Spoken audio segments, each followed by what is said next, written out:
Hello and welcome to Right Hearted with me, Stuart Wakefield. I am intrigued to have SL Forrester with me. Sylvia is a writer. She writes in a number of genres, but the one that particularly interested me was Twitter fiction. So, Sylvia, hi, thank you for coming on the show.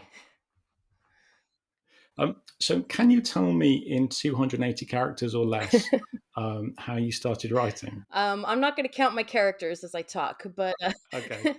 I, I mean, I've loved to read since I was a kid, and probably when I first really became serious as a writer was in middle school, and I'd have lots Okay. of ideas for, at that time, I guess you'd call them middle grade stories. I'd try to emulate a lot of the writers that I was reading at that time.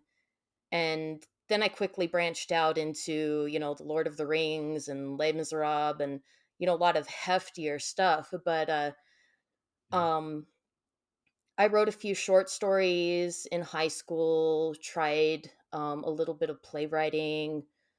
Um, I've always had a lot of ideas, but it took me a long time to get around to um, accepting that writing was what I really wanted to do. In college, Okay. I had this mentality that I couldn't make a career of anything that I loved to do because I was worried that Okay. once something became a job that I wouldn't enjoy it anymore.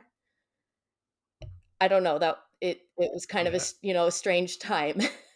And then I got married and I had my children, and writing just kind of went to the side for a long time. I still did a lot of Right. reading, and I do think that Okay. reading helps even if you're not actively writing. But it wasn't until about 3 or 4 years ago, it actually came about as a result of a social media fast. I told myself, Okay. because I noticed that I was spending a lot of time on discussion forums and Facebook and things, and I told myself it was over the summer, I'm not going to do any of that for a month. Okay. Good for you. But that was when these ideas really started percolating more in my head. They kind of rose to the surface where they'd been kind of suppressed before. And I started Right. writing my first, attempt at a novel.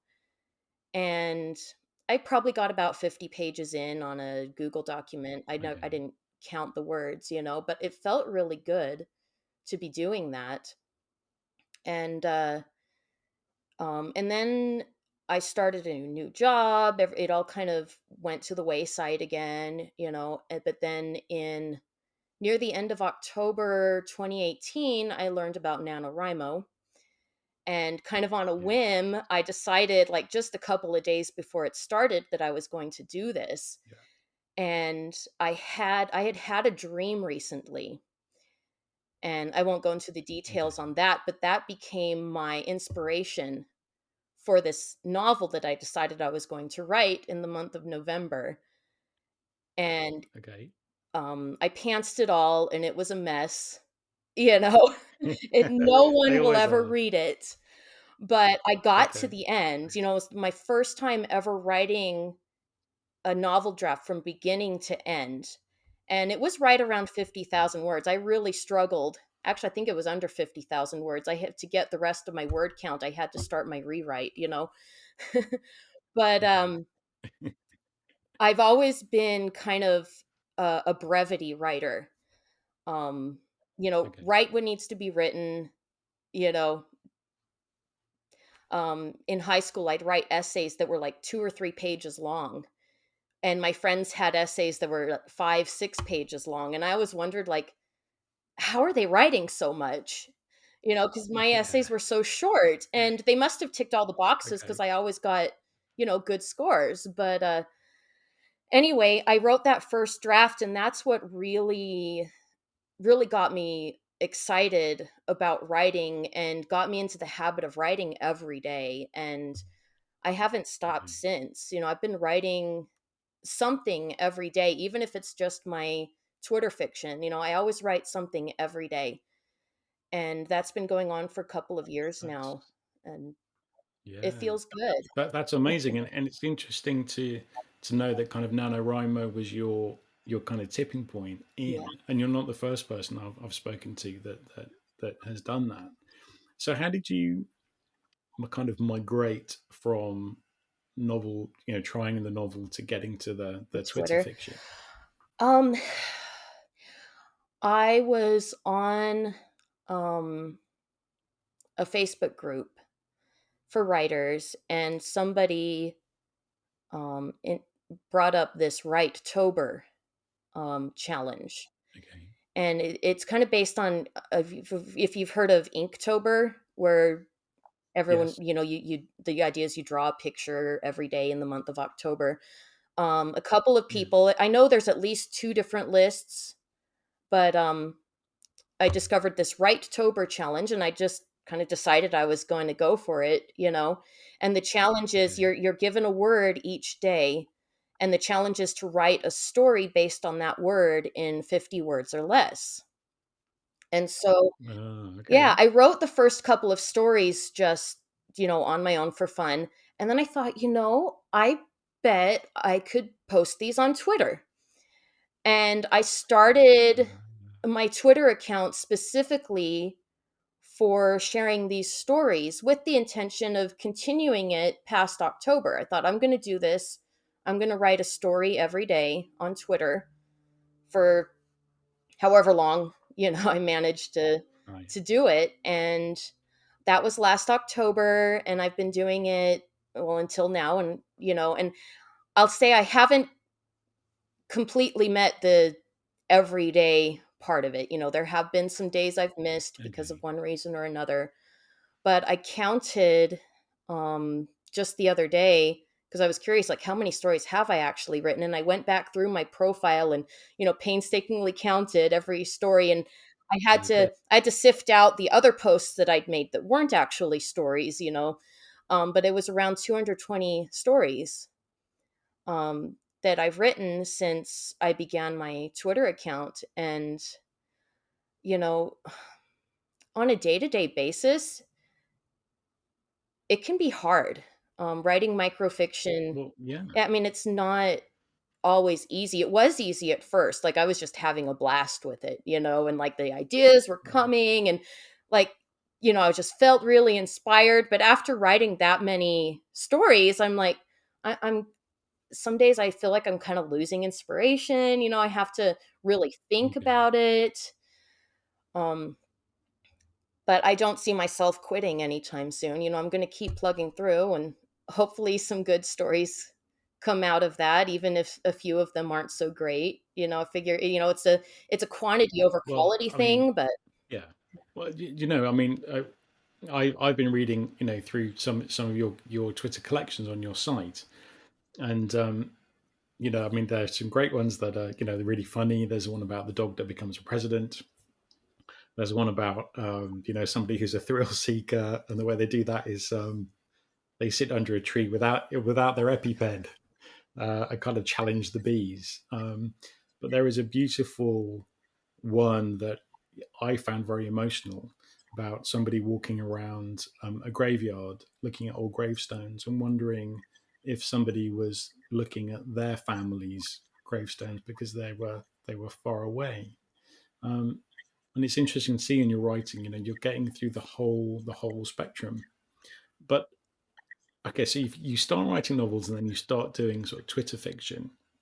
I was talking to Grant Falconer a couple of episodes ago, and he was started a project where you write a story in 100 words. And I tried, and I mean, I'm not saying I'm a great writer by any stretch of the imagination, but I tried, and it is a completely different animal.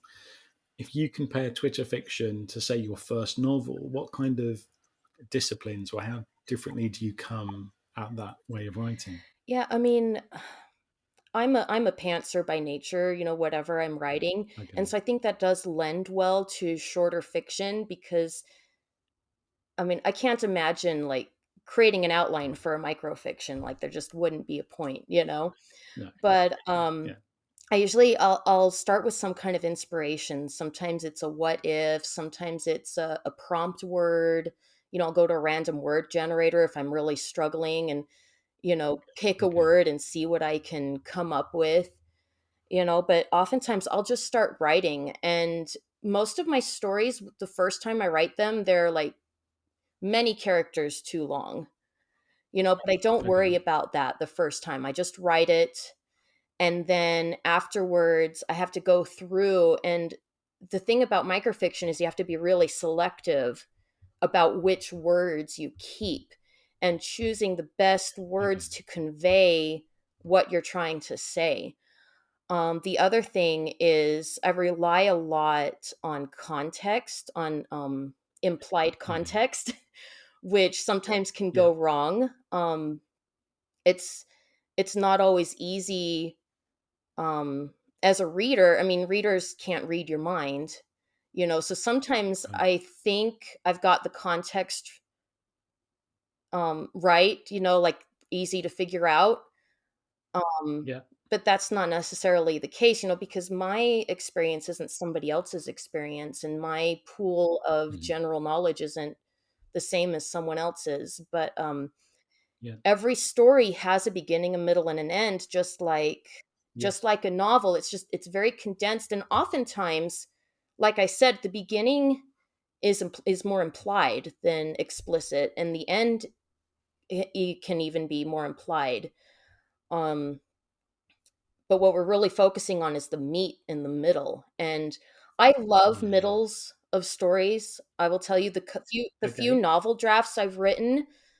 I know a lot of people say they struggle with the middle part, but that's like my Absolutely. bread and butter. That's the part I love to write.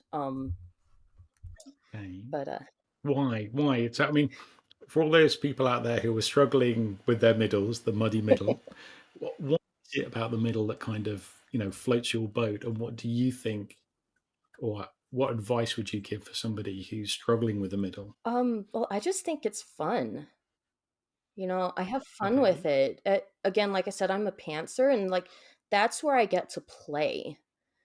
And Okay. it's the same thing with the microfiction. I just it's all play. Like I said, I'll ask a question, like, like, what if a dog became president? What would that look like? Yeah. Like, well, Yeah. they want steak for dinner every night, or something Yeah. Yeah. silly like that. But you know microfiction is fun because you get to explore um a lot of different ideas. With a novel, you're kind of limiting yourself to one kind of idea. And yeah, you can have little, Right. side plots and things, but the microfiction has just been a lot of fun, and it's allowed me to yeah, like I said, explore a lot of different ideas in, little bite-sized pieces, and it feels really good um after each story I write to be like, "Look, I wrote a Yeah. story today." Like it's really a big boost. And then I can go in and work on my novel, which is taking Yeah. forever, but I don't feel as bogged down because I wrote a story today, you know? Yes. That sense of achievement, I've already finished something. It's those little wins, isn't Yeah. it? Because a novel is a huge. It's a marathon. You know what? Yeah, I'm thinking about should I try? Yeah, Should I try some you Twitter should. fiction? So, I mean, but that's only one of the things that you do. Yeah. Okay, so you are a woman after my own heart. You sing, you cook, you avoid the housework. These are all things that I can relate to. But you also mentioned, you write short stories. You've been writing novels. Um, you've written a screenplay. Is that right? I back in the spring I wrote a musical script that I'm still kind of Musical. workshopping. Um Okay. this month my Okay. goal has been to actually write the music part of it, at least the melodies. I Okay. can't Very write talented. accompaniments. I'm not that gifted with Yeah. music, Yeah. but if I have some melodies that I can hopefully find somebody able to, work out accompaniments and orchestrations and things. But it's a little one act musical that would be suitable for like a high school to perform, perhaps, and that's been a lot of Okay. fun. Um, So, I mean, it seems like your writing is very playful. You come at it from a joyous kind of place, um, and you say obviously, you some of the short stories help you not get too bogged down in your noveling. mhm. Um, so, I guess what I'm thinking is, what how do you try and like shift your mindset from, okay, this is Twitter, this is a musical, this is a novel? Do you come at them differently? Maybe I don't know. I have to say it's not really that hard for me. I don't Okay. know how I do it. Even my novels, though, I'll say they're often more. I mean, there is an overarching plot, but I tend to write Yeah. more in scenes, Okay. and um, I'm really just a short story writer at heart. I think in a lot of ways. Um, not novel. I'm working on a fantasy trilogy right now, Okay. and it's a beast, and I'm like, when am I ever gonna, finish this and have it ready for submission? And I told myself I have to write the entire trilogy before I start Okay. submitting the first book, because as a Yes. discovery writer, as a pantser, I was worried about writing myself into a corner. Where, like, Oh, if that's I got the always. first book published, then that would limit Yeah. what I could write for my next 2 books, and I thought, Yes. I don't know how this is gonna end. I have to get Yeah. to the ending before, and then I'll have to go back and fix the beginning and, the middle, so everything matches up. I'm currently drafting the 3rd book, so I Okay. could get there by the end of the year, but, Yeah. Yeah. microfic So you yeah. are doing some planning. I have some idea of where I wanna take things, but it's very character driven, and sometimes my characters will do surprising things, you know? Um, Yeah. but yeah, I mean, I discover the story as I go along, really. I'm Yeah. and I do have usually I sit down, like, when I've tried to outline my stories, I'll outline each chapter, kind of like, I want this and this chapter, this and this chapter, this and this chapter, and I'll get to the end, and then I'll sit down and start the first chapter, and almost right away it all gets derailed. Yes. And so I'm like, well, there's no point in Yes. outlining. Oh, yes. And I think over planning can actually suck the life out of it, Yeah, especially if you're trying to get it into a 3 or a 5 act structure, yeah. or get it into a model like the hero's journey. Yeah, I mean, what I do with my coachees is I get them to just hit the big scenes. So if they're writing a romance, as long as they get that kind of backbone in of those big scenes that the readers are expecting, and they make sense, they have like cause and effect. Everything else is like, well, I guess playtime, Mhm. really. The subplots and all the other characters and all of that thing. As long as you have those big points in there. I was talking. I think it was an early episode. I was talking to a short story writer, Gwen Tolios, and she said that when she writes a short story, she just starts and just kind of plays with it and see where it goes. For you, um, when you write your trilogy, are you finding you're having to go back and rework a lot of things? I will have to go back and rework a lot of Yeah. things. Not so much in my first book, I don't think, but I know, because I drafted that and then I did a rewrite, because the first draft Okay. I was only planning on a one-off story. But Right. then as I was thinking about the world, thinking about the characters, there's a lot more potential here. And so I went back and rewrote it with the intention of expanding it into a trilogy. And so I introduced Okay. some additional elements that weren't in the first draft, so that then I could expand it. And then I drafted the second, and I haven't gone back and rewritten that one yet. Now I'm drafting my third. And like I Okay. said, I don't want to go back and rework the other two until I've finished the third, because once I have it all laid out, Yeah. then I can go back and worry about my structure and my Yeah. foreshadowing and all of that stuff that will make it into a cohesive trilogy. Um so like I just introduced a new concept with a character who was in my first book, and now she's showing up again in my third book, and I have an Mhm. opportunity to go back and foreshadow some things that she's involved with now in my first book. Whereas if I had already published the first book, either as with a publisher or self-publishing, I wouldn't have been able to do that, add that Mhm. foreshadowing. So I mean, this is kind of off the subject of microfiction, but my advice to discovery writers, if that's really your style, is, you know, don't. I call it the Veronica Roth syndrome. I'm sorry, but Okay. there's a trilogy Oh, called Veronica Roth. Sorry. Divergence. Is it Divergence? Yes. Yeah, she wrote the first Yeah. book. I heard a friend of mine who has um was telling me, I guess she did this interview or something, and don't I don't have any sources for any of this, but she's like she had 10 Okay. years to write her first book before she submitted it to publishers, and then they wanted Right. more, and she had to write the next two books in the matter of 2 or 3 years.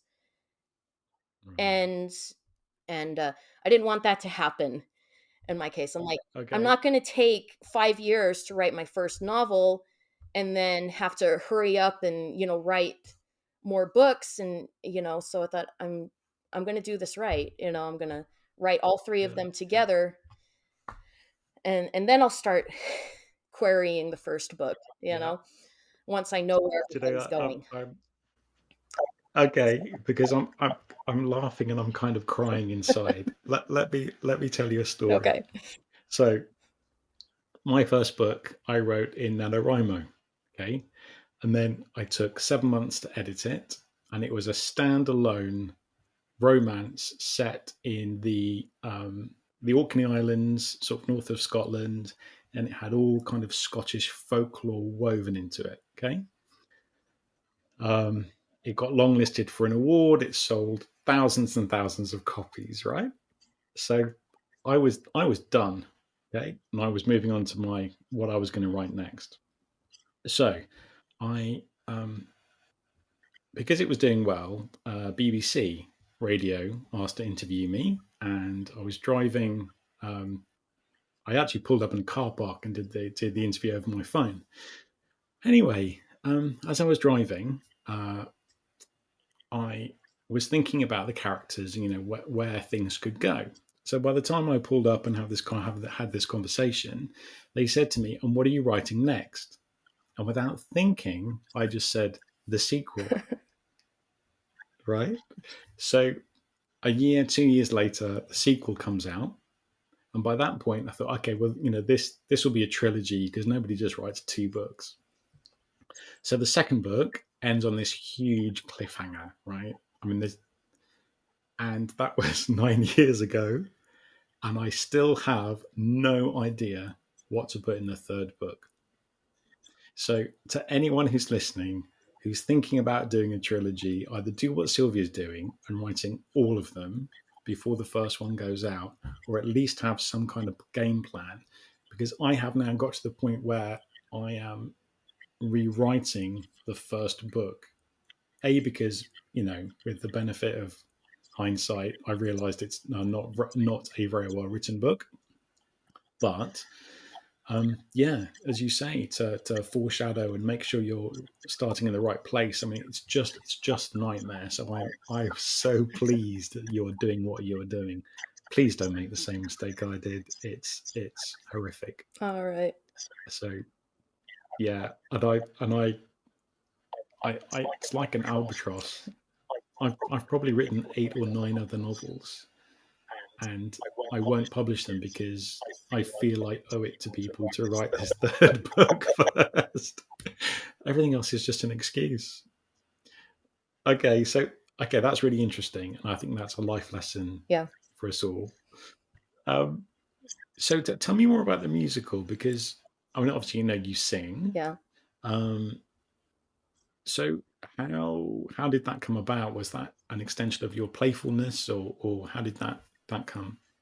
Well, it started out as one song, Okay, and then I kind of based the rest of it around that song. And the song was about this girl who had come across this magic notebook, and anything she okay, wrote in it would come true. And she doesn't realize that this is happening at first. And so, she starts out, like she's mad at this girl for, teasing her. And so she, yeah, writes like, so and so is going to get the chicken pox and her boyfriend's going to break up with her, or oh, little, yeah, vengeful thoughts like that. And then but then she also writes things to try and help other people, you know but in the process of all of this, she ends up creating this like girlfriend for the boy she has a crush on, because she's really shy and like doesn't want to put herself out there, and so okay, that was the, what this song was about, was her looking back on like, everything that had happened because of this notebook, and now she's wondering like, where do I go from here, like, okay, can I write myself into this story now, and it just kind of expanded from there. And I wrote the whole script in just a matter of weeks.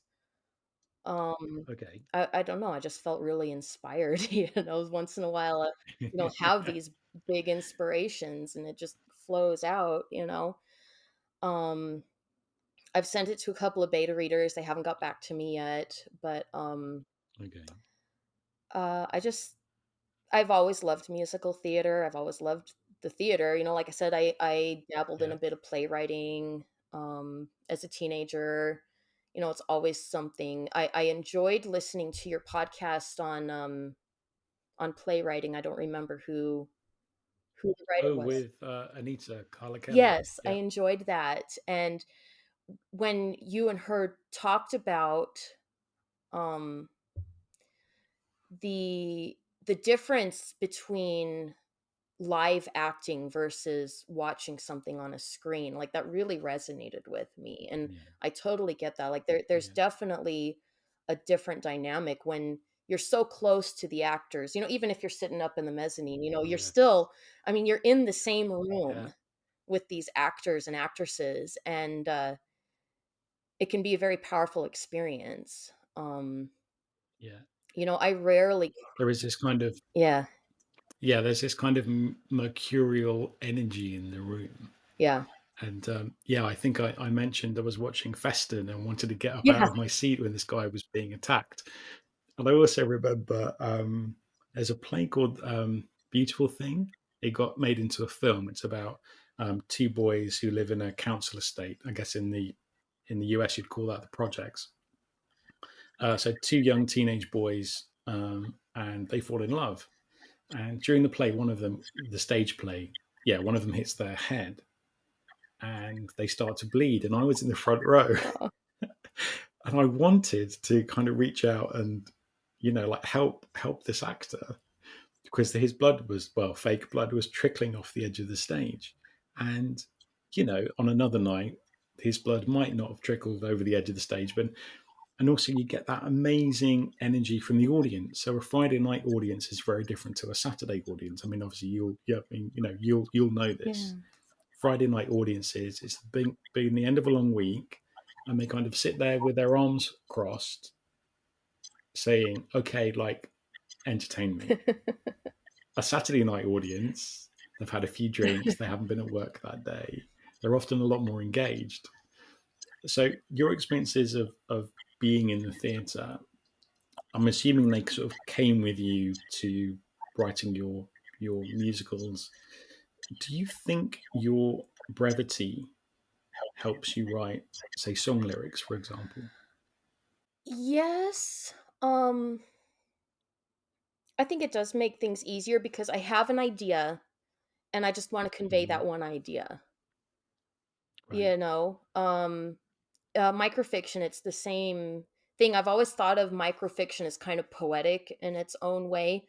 Not that it's Mm. necessarily poetry, but it feels poetic in the way that it's something so short and yet it can invoke a lot of emotion and a lot of thoughtfulness from the reader. Mm. And poetry does that same sort of thing, and music, songs can do that same sort of thing. And I've never been much of a poet as far as like figurative language and all of this stuff. I'm much more Right. down to earth, I think. I love Yes. alliteration, but Yes. that's about as far as I go. But microfiction it's like poetry in prose form. And then lyrics, you've got that added layer of rhyming. Yeah. I mean, you like to challenge yourself, I don't you? do. I do like to challenge myself.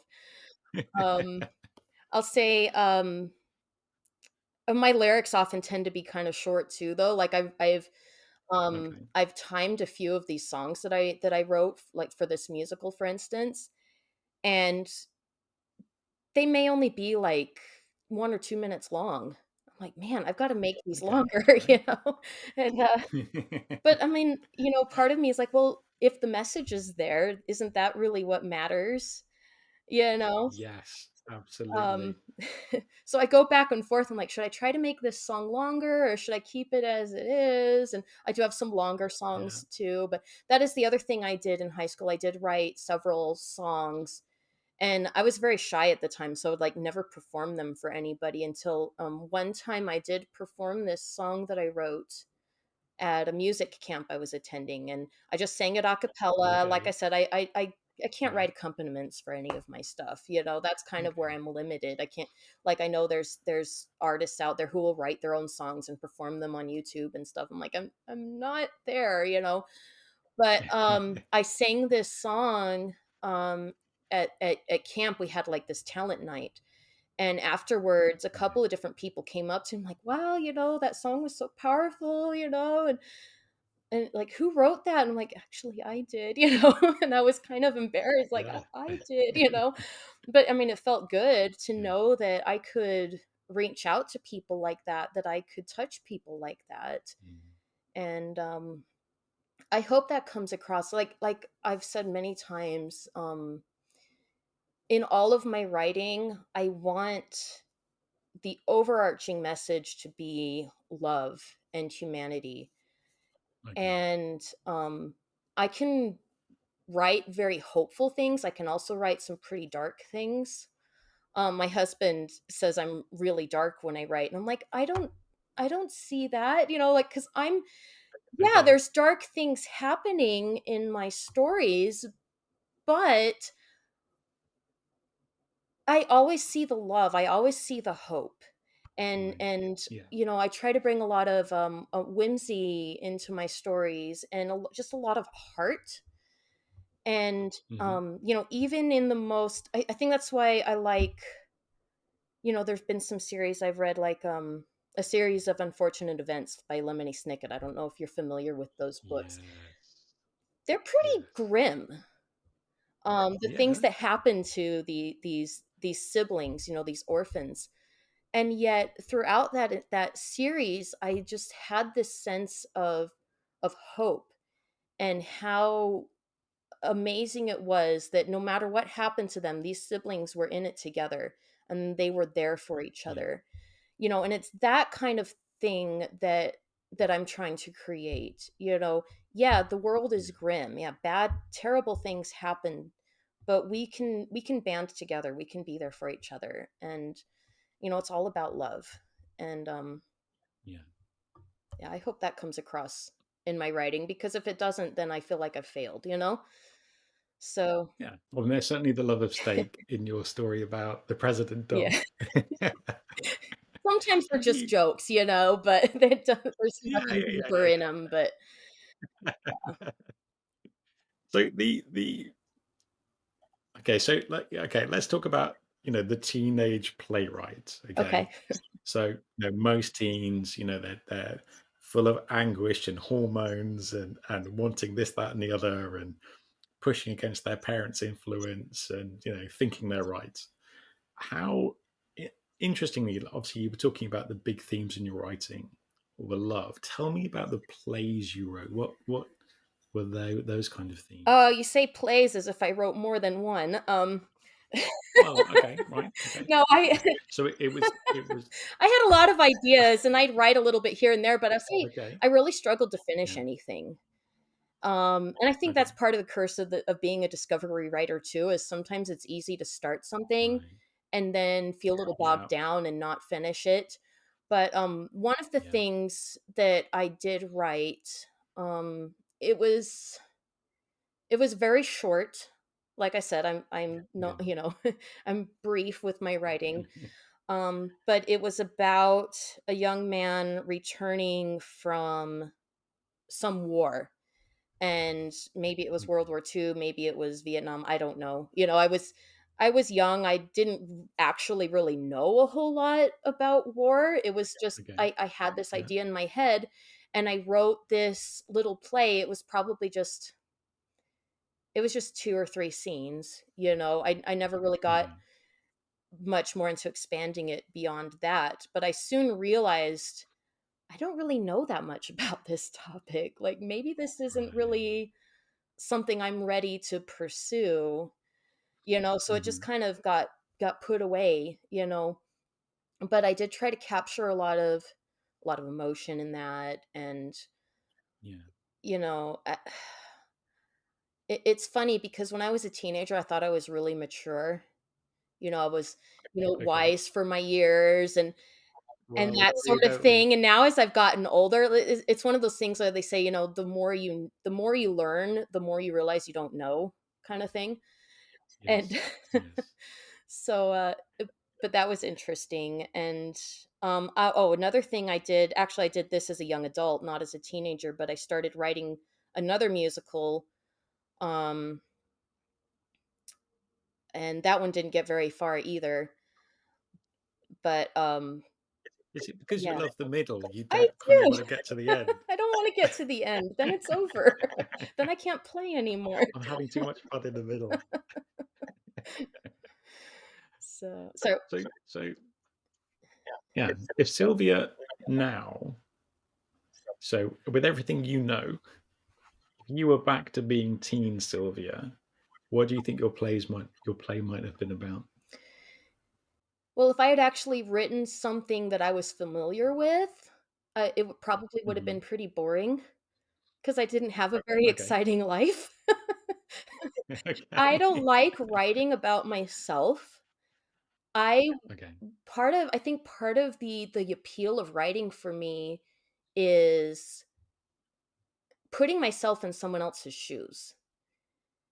Right. And I will say with this musical I'm writing right now, like I have put a part of myself into that character because I relate Okay. with her shyness, her reluctance to show who she really is inside. Mhm. Um you ask the question, what would I write if if I could go back and tell myself, you should write this. That's probably what I'd Okay. say. Something like what I'm writing right now. It is a musical about teenagers. It's Mhm. targeted to teens.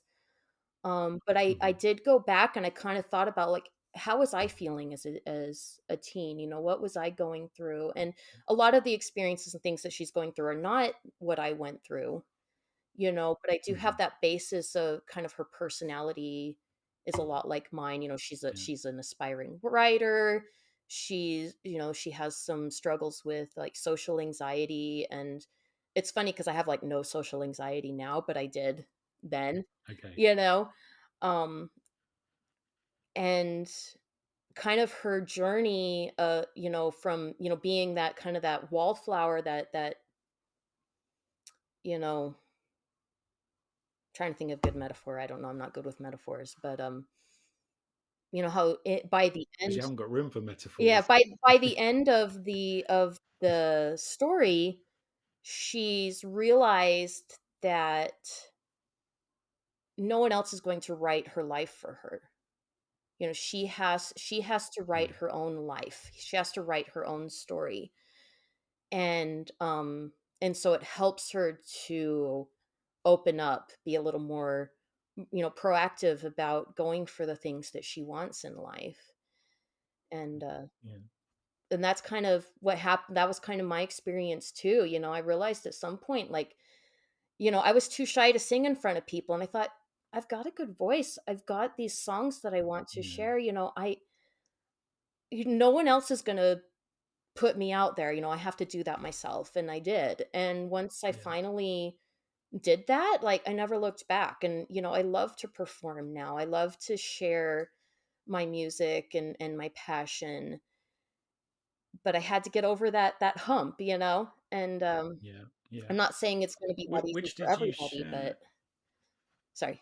Yeah. Which did you share first? Was it your singing or your writing? Oh, definitely my singing. I only shared my Okay. writing with a handful of close friends. I wrote a couple of short stories that were very personal, that were intended Okay. for specific recipients. Yeah. And I shared those, but I didn't really share my writing beyond that. And also a lot of my writing was just never finished. I'd try to start a Okay. novel, and I'd get like 2 chapters in and then drop it. And so Yeah. I Yeah. never really had a whole lot to share before a couple years ago, you know, but I am Mm. sharing now. Do you, mm, Mhm. yeah, and this might be a bit of a leading Yeah. question, but if you hadn't have shared your singing, do you think you would have shared your writing? That's a good question. Like, if I'd never come out of my shell that way, um, Mm. I don't know. It's not really something I've thought about. I don't tend to look at my past much and dwell on the past. I'm kind of a in the present kind of person. Okay. Um, Okay. that's that's a good question. I'd have to think about that one. Okay. I, I, I guess my thinking is that um, music can actually. I think it was Ros Morris. Yes, it was Ros Morris in the last episode. She was talking about making her main character a rock star, and she was saying about music can freeze you in time. Music can pin you into the emotion or the emotion of when you were listening to that music. And I think it's really interesting when a songwriter, because it's not just about words anymore, it's about words and a melody. Uh-huh. And you could potentially have a melody that has nothing to do with the words and create something that's very different and arguably something that doesn't have as much meaning. Um, so I mean I think sharing a song or music with other people is arguably more intimate than sharing your writing. Hmm. Do you agree? Potentially. Yeah. Um. Yeah. Like I said, I sang that song that I wrote. I really did it kind of on a whim. I wasn't like, I think I could have easily psyched Okay. myself out of it if I thought about it too much. Yes. But I had Yeah. just written it recently, and it was always stuck in my head, and like Yeah. I just had this and that wasn't the very first time I ever sang in public, but it was one of the first times. The very first time I sang a Oh, song in okay. public, I sang On My Own from Les Miserables. And Wow, that's a big song. yeah, it is. And I'll never forget, because afterwards this girl came up to me. She was a couple years older than me, and this was for a church youth group event. And she was somebody who I really Okay. admired as a singer. And Okay. I thought she had a beautiful voice, she wasn't shy, and she came up to me and just gave me like the best compliment ever. So like there was so much emotion in your singing. I loved it, and like it carried me probably for years, and that, Right. and like I said, my whole hope is that I can touch people, whether it's with my Mm. singing or my writing or my music, and that really got me started on the right foot. So maybe the answer to your question is, um, did me getting up and singing for the first time, did that help me to then later put myself out there as a writer? And maybe it did. It's Yeah. hard to Yeah. pinpoint specific things, but Yeah. yeah.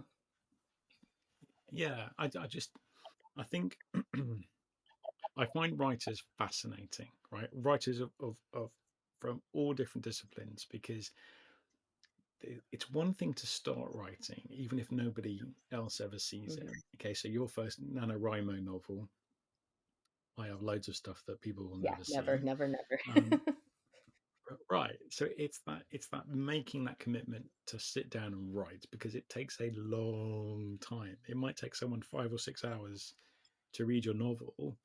It took way more than that, as you will appreciate, to write one. So I think there is that commitment to doing the work, okay, which I tip my hat off to all writers, and I think that's why I will never review anything under 3 stars, because as far as I'm concerned, if you wrote something and you put it out there, you deserve 3 out of 5 before we go any further. But then there's that moment when you tip over into giving it to somebody you trust, or giving it to an editor, um, and sort of having that potential for somebody telling you that your baby is ugly. Mhm. And so how do you deal so how do you deal with negative feedback? Um,